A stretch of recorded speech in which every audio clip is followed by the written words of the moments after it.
Actually, whoa, and I hope my phone doesn't fall over. I think you're in there. Alrighty, there.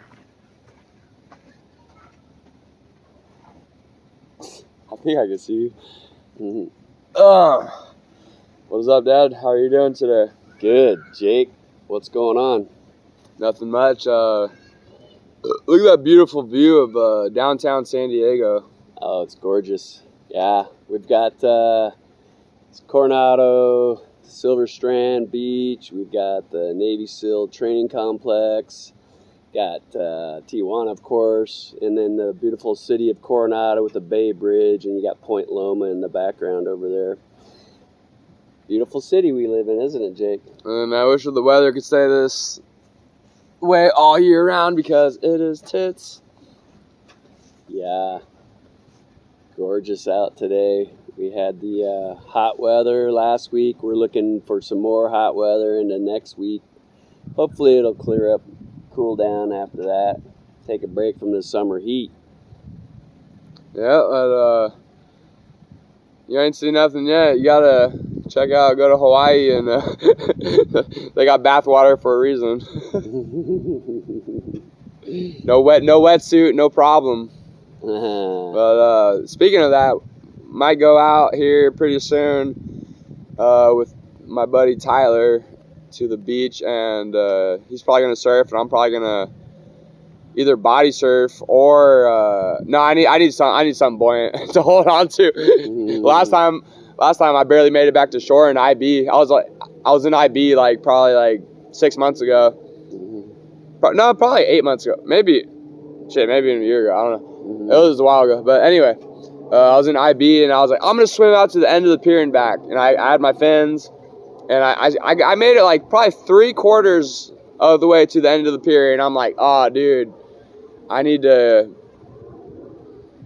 flip a dippity. So I turned around. I'm like, dude, I'm tired. I'm cramping up. I'm like, I need to conserve my energy. So I'm slowly kicking my way back. And there's I don't know if it was a seal or a dolphin. I didn't really care. I was just minding my own business, trying to get back to shore. I didn't even look at it, but something was falling around. Maybe he was looking out for me. Yeah.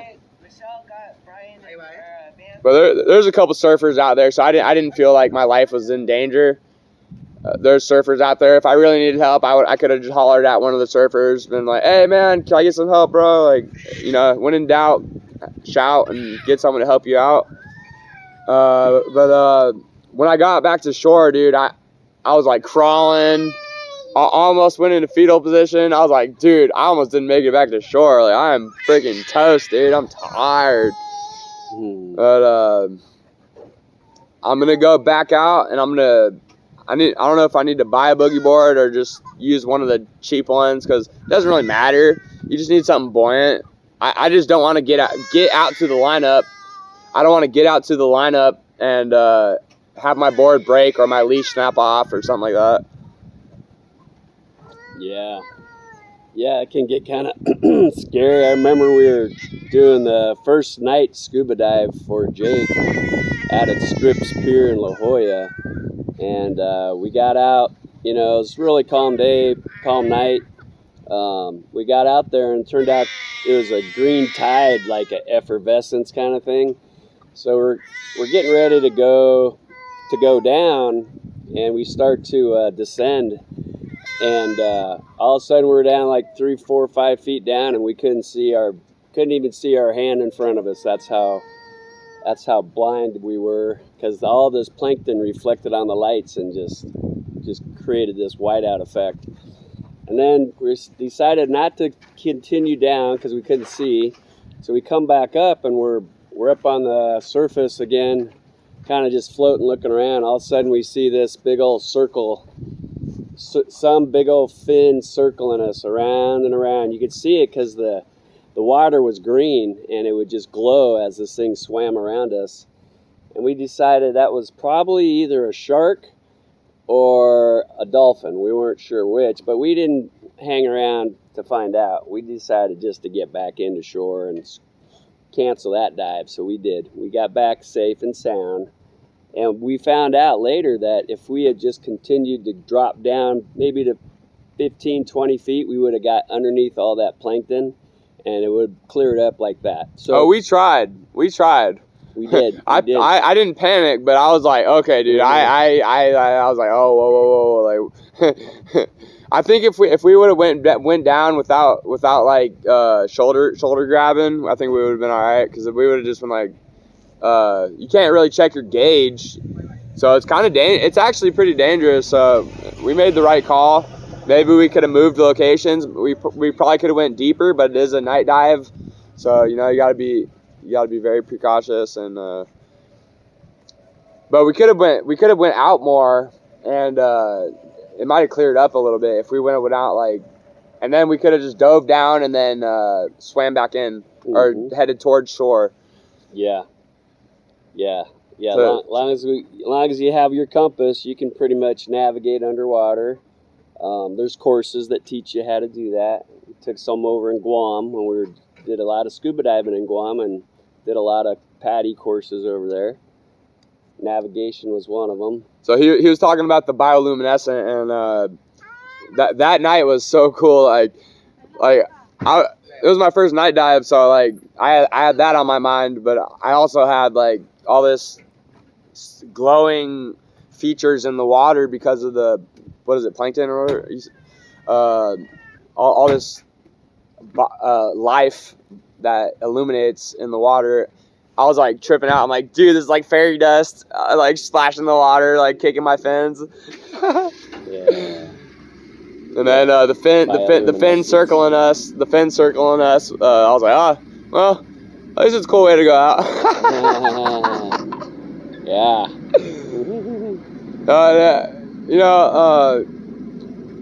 We're pretty fortunate. Like you go down a couple hours south, they have Shark Alley.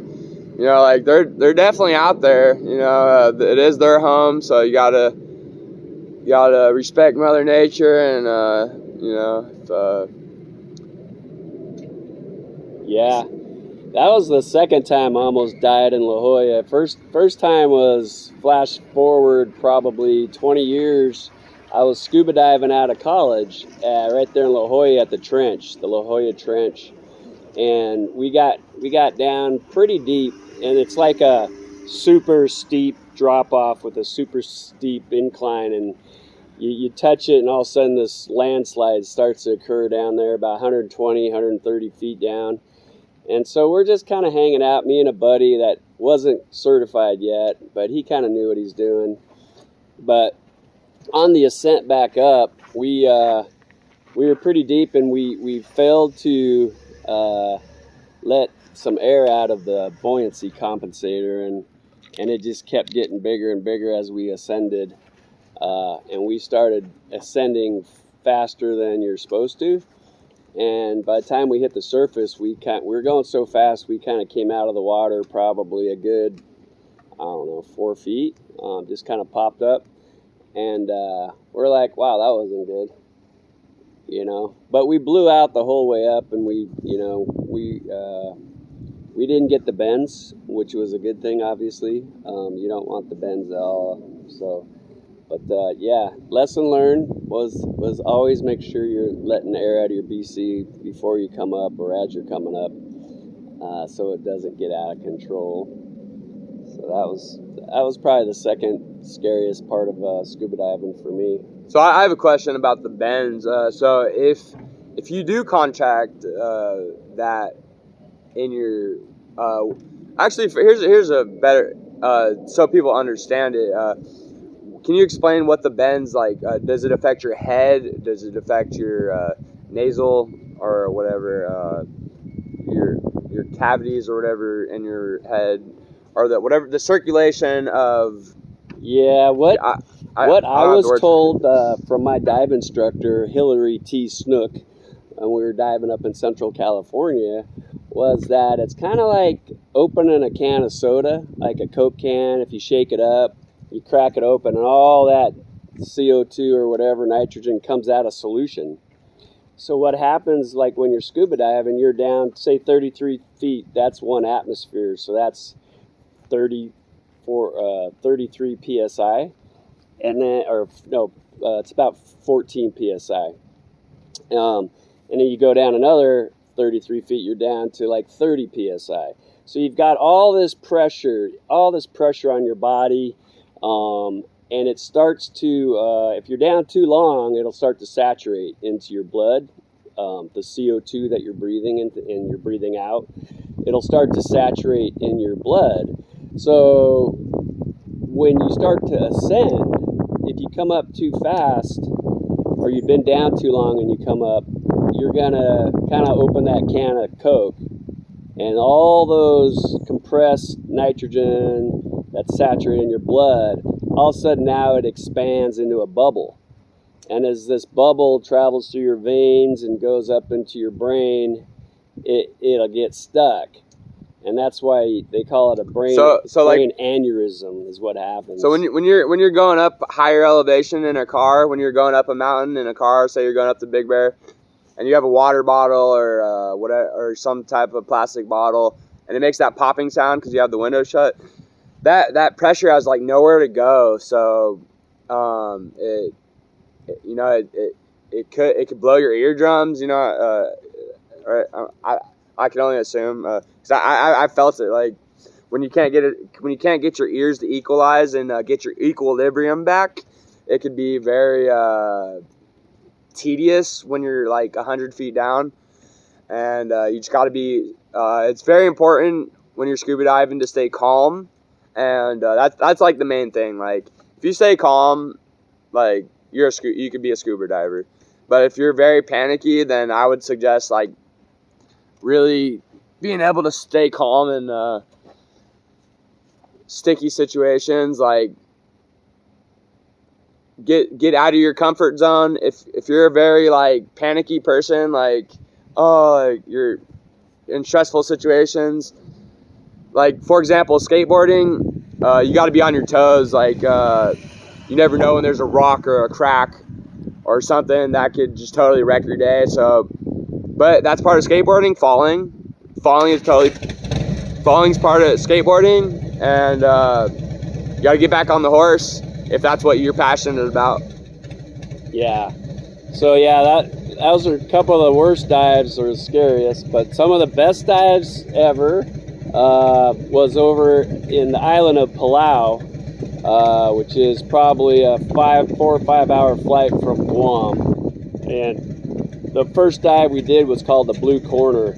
And on this dive, you're down probably like 60, 70 feet. You come up this rock edge wall and you get to the top, and it's probably like 10, 15 feet deep. And the current kind of comes up over the wall. And so what you have to do is hook onto the reef with a reef hook. So you're hooked to the reef, and the currents come over the wall, probably like 15 or 20 knot current. And we got probably 10 divers in the water. We're all side by side. Everyone's hooked up to the reef with our reef hooks, and you kind of like float and you're flying through the water. And you kind of would look to your left and your right. As you look to the left, your mask would almost get ripped off your face because the current was like just moving so quickly. And then after a while, you're just kind of hanging out, getting comfortable, and all of a sudden you start to see the pelagic fish start coming up over the reef, kind of checking us out. And then once those pelagic fish started coming in, we had dogmouth tunas, we had big old albacore, we had all kinds of fish. And then what attracts sharks? Well, fish. So then we started getting the blue sharks coming in. We probably had 40, 50 blue sharks circling over our heads. And we're like, okay, it's time to go.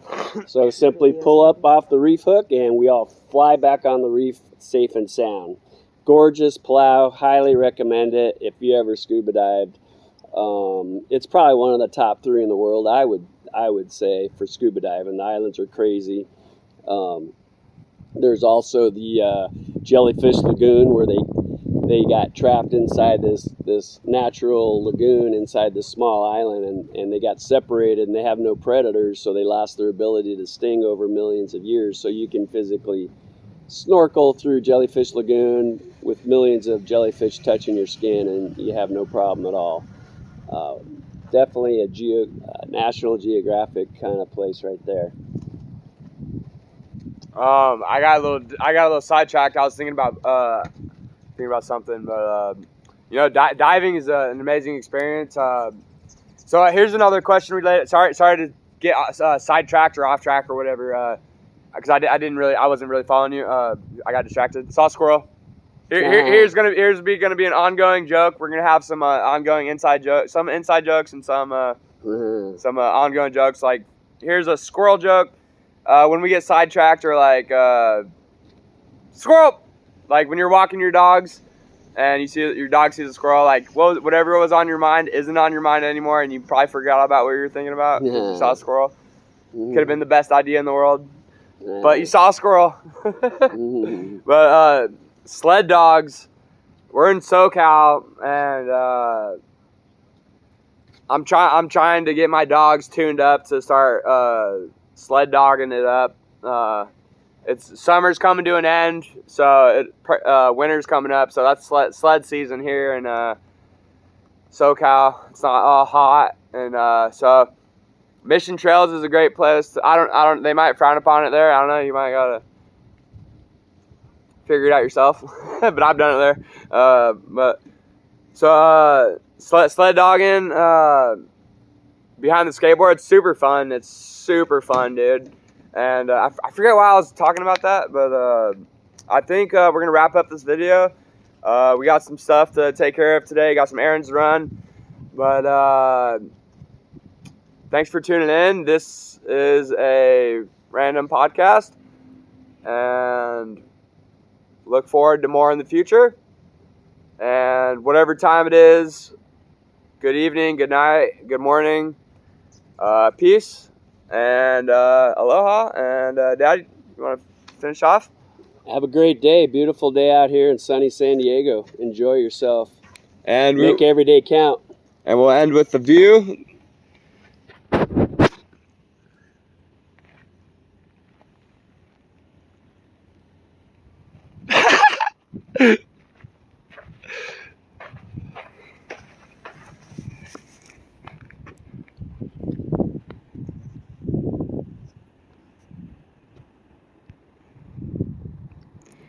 Oh, she'll be coming around the mountain when she comes. Oh, she'll be coming around the mountain when she comes. Oh, she'll be coming around the mountain. She'll be coming around the mountain. She'll be coming around the mountain when she comes.